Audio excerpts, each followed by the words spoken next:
لەسەر هەورگولیان کۆمکردنا ئالیکاریان ژاریان و نەراتی هەرێما کوردستانی ئەنجومەن نیشتیمانیا کورد لە سوودیە مەمەداریا مامۆستا نەواف ڕەشید سەرۆکێن و نەراتیە هەرێما کوردستانی ئەنجومەن نیشتیمانیا کورد لە سوودیە کردی لە ستیدیۆ مامۆستا نەواف بخێر هاتی بەریا هەموو شتێکی ئەگەر دەستپێکێدت بەحسە هەڵمەتی بکێ هەڵمەتاوە وێ حتا چۆڵێکی بەردەوام بێ. سپاس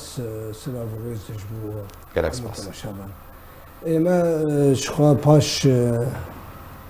برادری من بە پارتیا دیموکراتی کوردستان سووریا هەلمەتا خۆ ڕاگەهاند لە کامپا ئێمە حەز کرد ئەم نەچن کامپاش بۆ ئەم هەنێکی خەڵکی خۆ ملەتی خۆ هەنێکی نەبینن ببن بەحەیرن کا ئالیەکیڤە بدن ji ber vê yekê me biryara me wekû Nêratiya Herêma Kurdistanê em li parageha xwe rûnin û bengewazî me kiriye û ji doh de alîkarî tê ji aliyê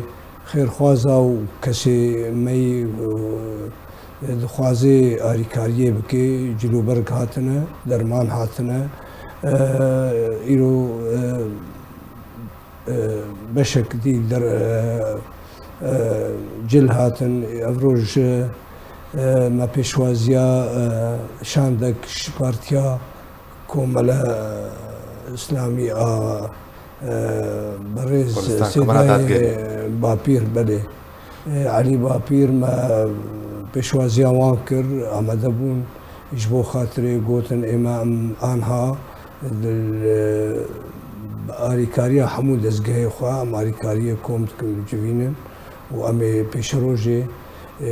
û agehdar bikin bê çê hatiye û ji bo hûn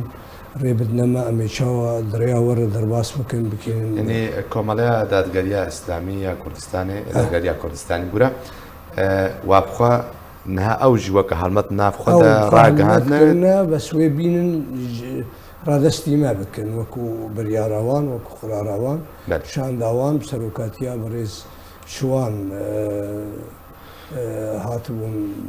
cem me û ji me re gotin berî du roj sê roja telefonî me kirin ew wextî hinkî tatîl bû parege girtî bû îro roj hatin cem me û niha ew jî berdewam in bo. باشە مامۆستا نەواف ئەو هەڵمەت دوێ حتا چەند ڕۆژە بەردەوام کە هەمەتەوەیان و نەراتی شتێکی دیارتون هەلبەرچاوا هەگەر بەردەوام ببێ و هەر بەردەوام بێ هەر وەختی بەردەوام بێ و پێویستیە خەڵکێمە هەیە خەڵکێمەی خوا ئافرینێ و جەندرێسێ و هەموو دەڤەرێ وێ یعنی بوو کاریسە تا سەر کاریسێ یعنی دەستپێکێ شخوا دۆر پێشکردن و پێدوێ ژیانێ و تو شتێک لە باوان تو نەبوو و بلی دەغت و فشارا گۆ ev grûpên çekdar li ser wan dikirin anha ev karîsa mezin got dewlet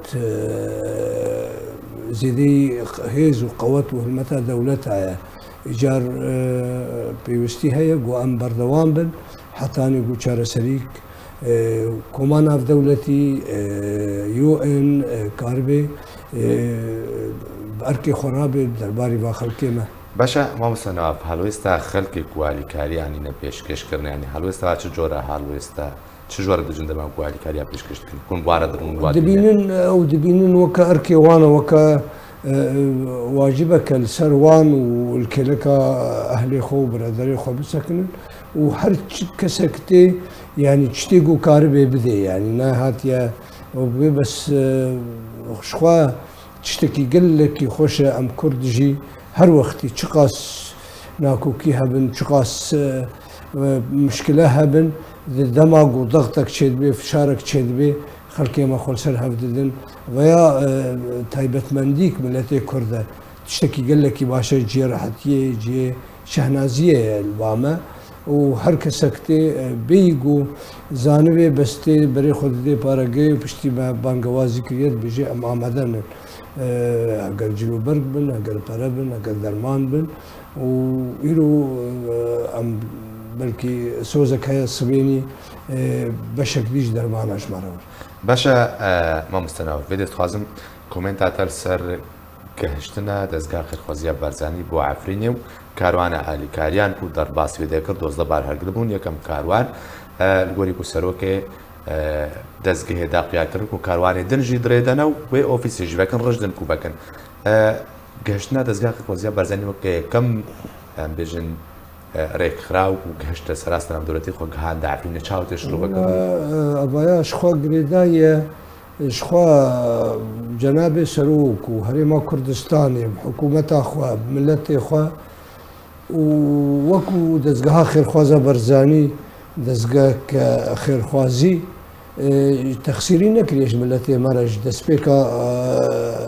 گریزاگ و سەرێ ملەتێ مەدەهاتیش 2011 هەتانی ئانها هەر وەختی ئاگ و کاری بوو وێ پەلەبوونە ها و عەجەلا هانێ کار بێ بگهێژێ ئەڤژی گرێدایە بەعەلاقات و حکومەتا جەنابێ سەرۆک و کاربێ چاوە هەر وەختی دەردوەرا خوا و جیرانێ خوا بێهێوی نەکرد سەرگ و گەلک جاراژی جیرانە خستیە گو خراپیە بکێ جەنابێ سەرۆک هەر وەختیژی هشتیە ئەو تایت حکومەتا خوا ئەو تایت هەری نەیە قەتاندن ji bo karibê devera wilo de adinî xwe nehewceye em bibêjin xelkê me we hemû dîk ser ragihandinê karîsa xwe û êşa xwe û jana xwe hemû ji bîra kirin bijî serok û bijî